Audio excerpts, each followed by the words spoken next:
Hello, ladies and gentlemen. You're welcome to my podcast today. I hope you're doing all right. This is the Curious Tycoon Podcast, and we're back again with another one. Now, money is more than maths. It's mindset, meaning, and often a mirror of our values. Today on the Curious Tycoon Podcast, we welcome the incredible, insightful, and purpose-driven Amanda Cassar, a financial advisor, author, speaker, and a global advocate for financial empowerment and abuse prevention. If you care about building wealth that aligns with your values, understanding financial abuse, and making your money mean something, this episode is for you guys. Let us dive in.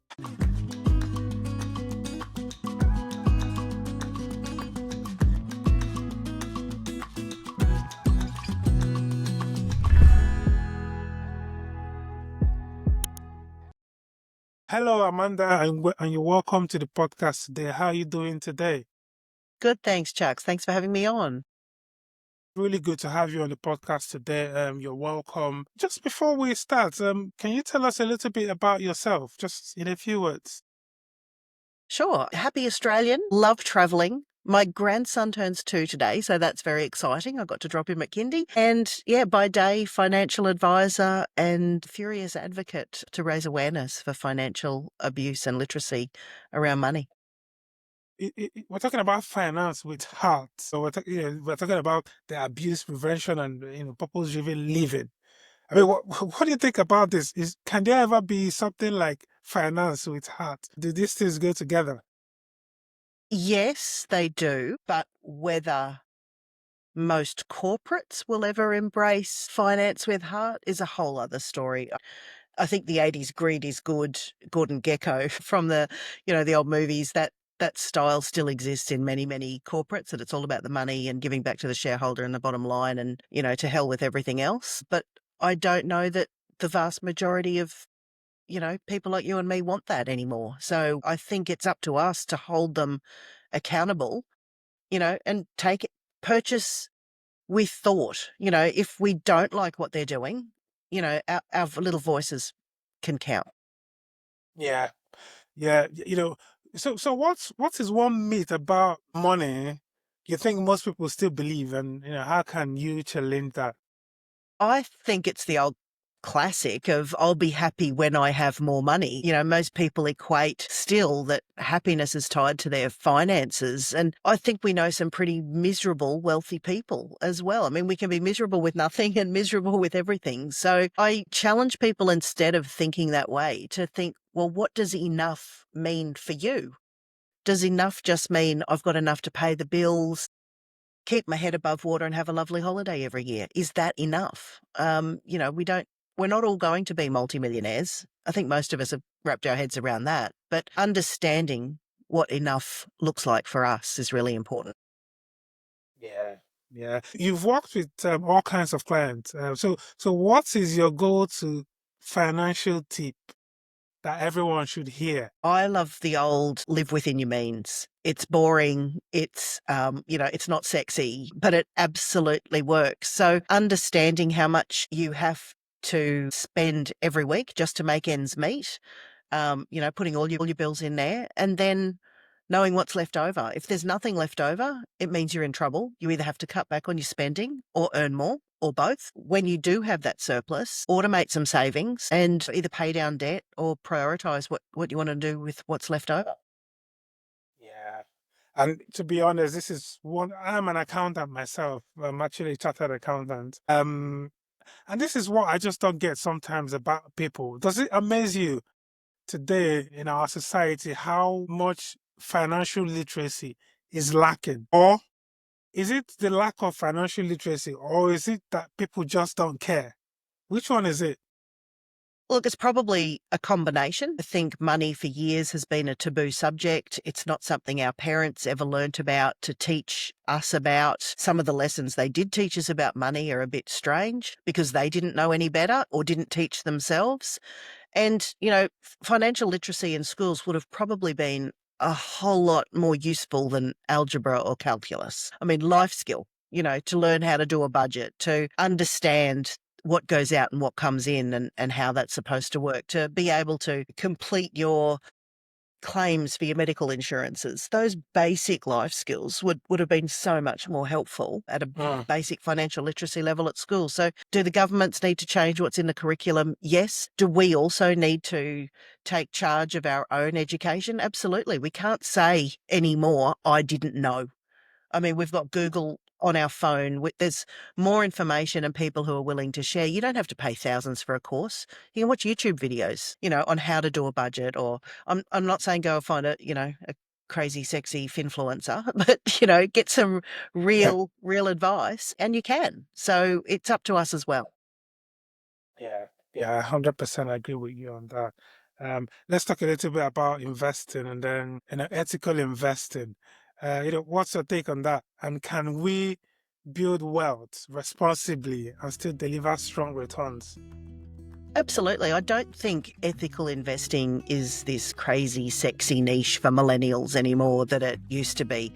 There's ESG aligned companies, and because they've taken that focus, they seem to be better managed and they're future focused. So they want to be around for the long term. So absolutely, can you do well by doing good? I think you can.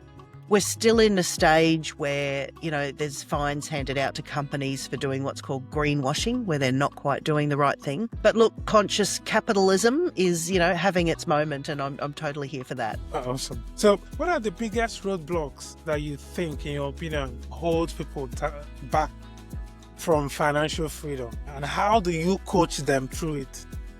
Yeah, I think we've probably started to touch on some of that. We've got a mindset that's never been trained around money. I think there's shame when we do things wrong, or if we know that we're probably spending too much or our debt's out of control. And there's also the inherited beliefs. So, there could be things like it takes money to make money. You've got to do the wrong things to get ahead. There's just all these things we hear as we grow up. So those stories are passed down like, grandma's family scones recipe or something like that. Some of them are helpful and some are really half-baked ideas. So I think it's up to us to challenge what we believe about money, what our parents taught us, and start rewriting our own stories and our narrative. Do I still really believe that? Does it serve me? Can I find out more about an abundance mindset or a scarcity mindset? So I think challenging our beliefs, becoming more aware, and then taking action. And look, that's across not just money, but everything from our, religious beliefs that are handed down, our communication ideas with our partners. It's up to us to decide instead of just believing blindly for the rest of our life. A lot of people are just closed off to the things that they've known, and obviously old ideas cannot be brought into the new world. I believe we're in a new world now, and a lot of people somehow are still carrying around, these old ideas of doing things, and that obviously does not help. We've talked about money, mindset, and finance. We've sort of just to open up the topic a little bit. Now we're going to dive into the abuse and advocacy, which you have been involved in for a long time now. So tell me, you've pioneered training in financial abuse awareness. What inspired you to take on this important but often overlooked issue? Like most people, it was first-hand experience with it. So I wrote a book a few years ago, Financial Secrets Revealed, and one of the ladies I interviewed was a smart, successful, award-winning investigative journalist, and she'd gone into a relationship where she'd had a trust fund and a home of her own, and at the end of the marriage with her daughter, she had a stroke, she developed adult-onset epilepsy, she had absolutely nothing left, and she was skimming $20 a week off the groceries so that she could buy grocery cards so that when she could leave, she'd have enough money to live at a girlfriend's house on a couch and be able to buy food for her and her daughter. So it was hearing about that and then thinking, I'm a financial advisor. How have I not heard about this? How do I not have the tools to help someone who, might be in this situation? And I guess I've got that fire in my belly for the underdog, the social injustice. And, it's one of those things that's hidden. The Me Too movement a few years ago was all about domestic violence or, sexual abuse and awareness and coming out about that. But financial abuse is the easiest way to control another person, because if you don't have the money to escape or run away or support your children, it's one of the reasons why when they say, what did you stay for if it was so bad? I didn't have the financial resources to move. So, the victim blaming is not helpful. And I don't think it really understands what people's, by the time they've been physically and emotionally and financially abused, there's not a lot of self-esteem left. So I wanted to build the tools that I wish I had when I first came across these stories. That's honestly, that's incredible. Fantastic work that you're doing there. What it is, the early warning signs that someone might be experiencing abuse. What are some of those signs that, based on your experience? Yeah, so look, financial abuse is rarely a standalone form of abuse. It's usually part of a bigger pattern of emotional and, partner domestic violence as well. So it can be things like isolation, cutting you off slowly over the years from your friends and your family. Paperwork can start going missing. Loss of control, like you have to surrender or make sure that your accounts appear on your partner's app so that they can micromanage or see every single thing that you do. If you're hearing, oh, look, my partner handles all the money, I'm no good at that, so I let them do it, that can be a red flag. It shouldn't be a sense of relief, giving up power. So I think professionals, from bank tellers through to financial advisors, need to stay really curious and gently ask those questions, because you might be the one who's the lifeline in the end, who, can help save someone's life even Someone's, yeah. in those situations. So it's can be a scary place to play in, and Mm. only the person who's in that situation, knows the detail. So I think we have to remain curious, but it's also not up to us to rescue and save people, but let them know that, we're in their corner. Yeah, and that's it. That's such a that's such a difficult thing to do as well, because sometimes you don't even know. And again, you know, p- people working in the bank, people just want to sometimes finish up their job and go home, right, to their own problems. So it's a bit of a sticky one there. But then just carrying on from that, how can friends, family members, or professionals support victims and help them, go from surviving to thriving?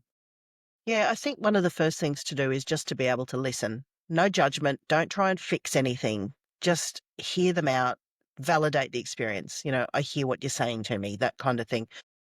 We can offer practical support. If they're not able to use their devices or phones to research things, perhaps say, look, do you want me to look that up for you? And I can let you know a good financial counselor, financial advisor, a bank that offers secret accounts, whatever it may be that they need. So empowerment can happen when we're giving the person back their choice and their confidence. So, I mean, it's very easy to sit there and say, I knew that partner of yours was, a rat bag and he's doing the wrong thing by you, and be quite judgmental. But often there's a really good formula we can use that a psychologist once taught me.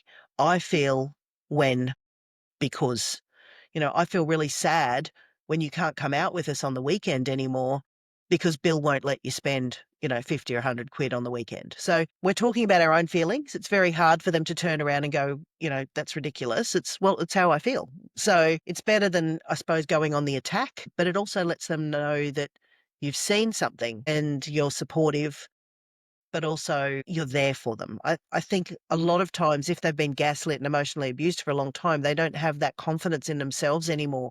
They might be thinking, look, maybe this is just normal. Maybe that's how my partner grew up. Maybe that's, how they just do things. And we quiet down all those red flags and those gut feelings that are telling us something's wrong. And then years later go, I'm the frog in the pot. Suddenly the pot's boiling and I didn't get out earlier because I suppressed all those early warning signs.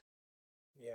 Again, well, honestly, well done for your fantastic work. It's something you have a lot of experience with. You've been helping your clients, and I'm sure that some of the people listening to us today, guys, if you know anyone or you yourself are going through any issue of this sort, you can always reach out to Amanda here. She's fantastic with what she does. And guys, reach out to her and she's gonna help you. Now we're going to talk about your family, your legacy, and the leadership. Some of the leadership qualities that you possess as well. And you do run a family business with your adult children. So what's the biggest lesson you've learned working with loved ones?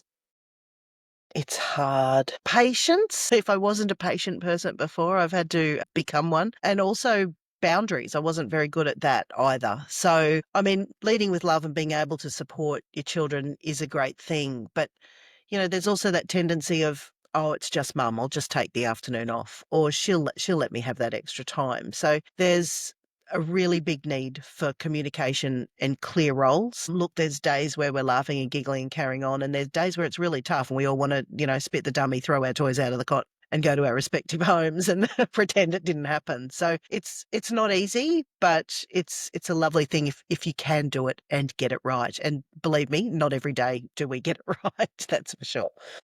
Yeah, yeah. When it comes to building legacy wealth, right? What should more families be thinking about that they are not thinking about at the moment? I think the focus is on the valuables rather than the values. I mean, legacy isn't just about money.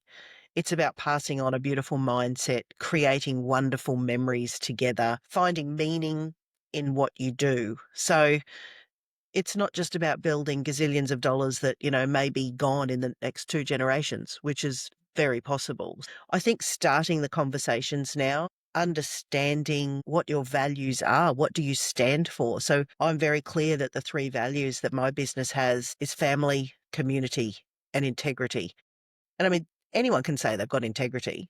You have to live that and show by example that that's important. So, if you're not living those values and they're just, 3 words on a wall, you're not going to have the legacy in them either. They don't really mean anything. So having those discussions, I think, is really important. Yeah, and obviously it's going to have to be by your own actions that your actions will obviously teach your family, your kids, and their own kids traditions and values to carry on. But then, how do it must be really weighing on you the load, the responsibility, everything. How do you balance being a financial strategist and a heart and a leader? How do you balance these two? And where do you intersect the two of them? I think the intersection comes between purpose and the planning and the execution of it. So it's the old head and heart working in harmony. I think sometimes what the heart wants, the head is very often going, not going to happen. So trying to use the strategy to create the security and financial side, but using, the compassionate side that builds the legacy and tells the stories and passes on the wisdom, for want of a better word. And your background's Nigerian, very tribal, those stories that come through, they do build that legacy. And again, whether we question later on whether they serve us, but it's a beautiful part of our legacy to have those traditions in our lives. Yeah. Yeah, I mean, you're not just a financial person. You're not just a mother. You're not just a family woman or a businesswoman or a leader or a coach. Like you wear so many feathers, right? You're also an explorer of some sort. So you've trekked jungles, dived oceans, probably swam with sharks before. I don't know, and collaborated with women leaders in the Himalayas. How has global travel shaped your perspective on money and empowerment? I think travel is the perfect way to shift someone's perspective. You realize how little some people have, and yet they still have the power to give. And empowerment looks different everywhere, but it always comes back to education and opportunity. So that fuels a lot of what I do. I think one of the biggest chasms that I found was, sitting in a hut in Uganda one time, learning from a woman whose husband financially abused her. And like this lady made less than $2 a day and had 3 children to this guy. And when he left, he sold the cooking pots and their mattress. I mean, that's all they had. Like, it's just, that was abuse at an incredibly basic level, that he didn't care enough for her or the children to want to, have them provided for, right. And then, a day or two later, I'm in Dubai watching, people walking around the shopping centre with 4 or 5 guys behind them holding their bags and bags of, high-end gear. It's neither right or wrong. It's the individual circumstances that can allow them to do or not allow them either of those experiences. But it certainly showed the divide between the haves and the have-nots. Yeah, it's incredible the divide in the world. I was in this training some time ago, and one of the things we were talking about was about the world. Somehow we talked about even the war in Gaza and the differences between the rich and the poor countries, and the fact that, and I was challenging a lot of people in there. There were people from all over the world. It was a training on AI, by the way, and I was challenging these guys, and I was like, some of these so-called poor countries are not actually poor. They're only poor because of the ideas that the leaders are bringing forward, or lack of idea. So you're right. I think I have also traveled quite a bit myself, and I think it really, really shapes perspectives, and it really shows you how other people do things. So, in the light of that, then, what is one experience that left an impact on you, on how you view things, privilege, prosperity? Just tell us, share with us. Yeah, I think one of the standouts was, being in a little village in Malawi, and a woman relating her story of how she'd gained education through the Hunger Project and gotten herself a microfinance loan. And they also teach about financial abuse at that stage. It's not for your partner to drink the money, or, it's a sudden windfall. It's about starting a business. She turned this business of where she'd bought 1 or 2 little pigs into this thriving community where the pigs had bred. She'd been able to pass them on to other members of the community, and they built this, little, I don't know, is it a herd of pigs? Mhm. And was able to build her whole community. So not only, could they buy and sell the pigs, grow them, and, then have meat as well. And there was another lady who did the same thing with chickens. So not only did they have the eggs, but they could raise the baby chickens and pass them on to members of the community. So, just it gave them such pride that they were able to pay out these loans. Microfinance loans only default at a rate of around 2%, which is what most banks would be super excited to have as their default home loan rate. So I think the ability for people to be able to choose and give and grow, I mean, they're never going to be multimillionaires, but again, what is enough? The enough was that I can now send my children to school. I don't have to worry about buying the pens and pencils and paper. So, being able to give back to my community and help others grow and thrive and have enough to eat each day. Instead of 1 meal a day, it might be 2 or 3 meals per day. So it's little things like that. And the pride in what I did, look what I accomplished, that hand up rather than hand out, that for me was a great big, I suppose, brick to the side of the head in perspective. It was just gorgeous. Yeah, yeah. So, chickens, koalas, and a fourth home. So you've got a fascinating life, Amanda. So what's the secret to keeping this hustle? Oh my And God. uh, Don't take yourself too seriously, I think. Laugh a lot. I think be open to loving deeply. Know that you're going to get hurt. Yeah, definitely don't take yourself too seriously.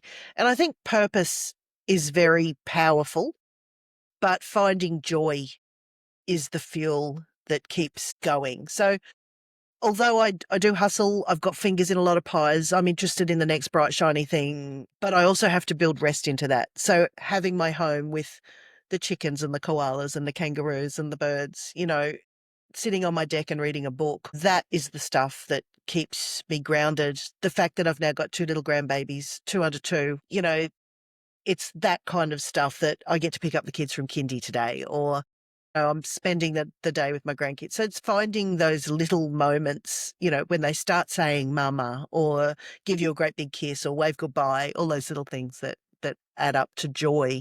That for me is that and laughing, lots of laughing. yeah. So how many? You mentioned kangaroos there. How many kangaroos you got? Not a lot of kangaroos. They're all wild, so they just sort of come and go. We've got a couple of wallabies at the moment. There's a mother and Joey that I can see from outside my office some days. They were having a big box up the other day, the two parents. So yeah, it's pretty exciting to be able to sit at work and watch the wallabies out of the window. And one of the gum trees out the sides, occasionally a koala gum. So I'll occasionally see a koala there, which it's just lovely. I mean, I'm only 10 minutes from one of the biggest shopping centres in Australia, but it's the Yeah. base of our hinterland. So it's kind of cool.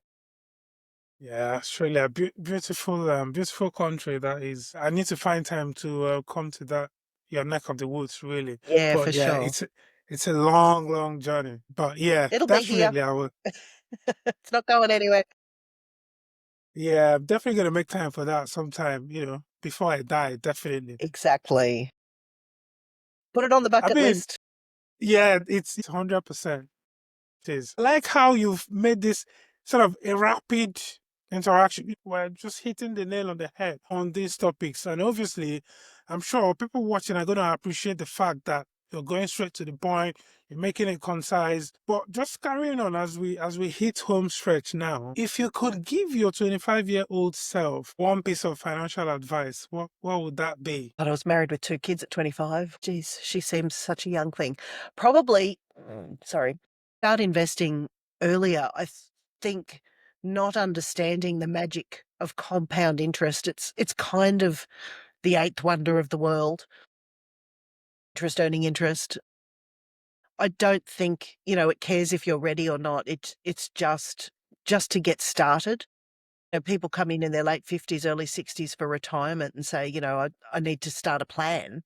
Obviously, the best planned time to start was when I was 25. So, Yeah, okay, the next best day is today. But, if you can give up that one cup of coffee or that one extra cocktail on the weekend or, the beers with the boys, I'm not saying not to have a good time.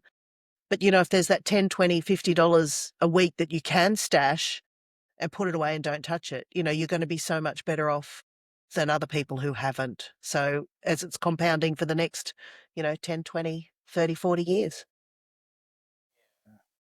you're right.